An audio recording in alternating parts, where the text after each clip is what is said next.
What were the UDC's views on race relations and African Americans?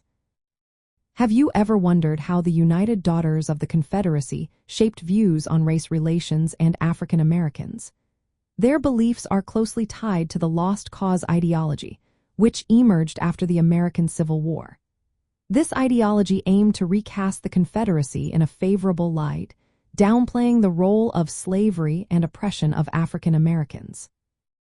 Founded in 1894, the United Daughters of the Confederacy sought to honor their Confederate ancestors.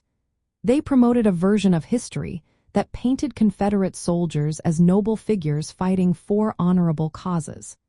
This narrative conveniently ignored the harsh realities of slavery and the struggles faced by African Americans during this time.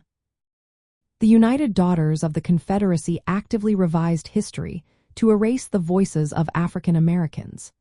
They claimed that enslaved individuals were content and that the Confederacy was not primarily about maintaining slavery.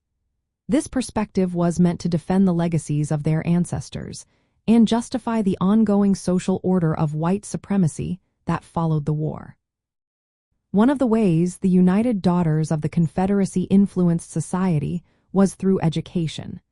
They shaped textbooks and school curricula to reflect their lost cause viewpoint. As a result, generations of Southern children learned a sanitized version of history that reinforced racial biases. Additionally, the United Daughters of the Confederacy funded and erected numerous Confederate monuments. These monuments served as public symbols that reinforced white Southern identity and the subjugation of African Americans. They became landmarks that celebrated a version of history that many would argue was misleading. During the Jim Crow era, the United Daughters of the Confederacy even supported the Ku Klux Klan. This organization used terror and violence to maintain white dominance. The United Daughters of the Confederacy preserved Klan artifacts and helped improve the Klan's image, acting as a public relations force for white supremacist causes. Initially, the United Daughters of the Confederacy restricted membership to white women. Over time, this policy changed, but their core mission remained focused on promoting a Confederate legacy that upheld racial segregation and white supremacy.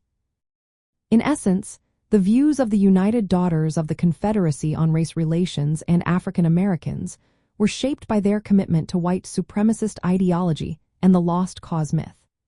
They sought to rewrite history to protect the honor of their ancestors, deny the brutality of slavery, and maintain racial hierarchies in the South through education, monuments, and cultural influence.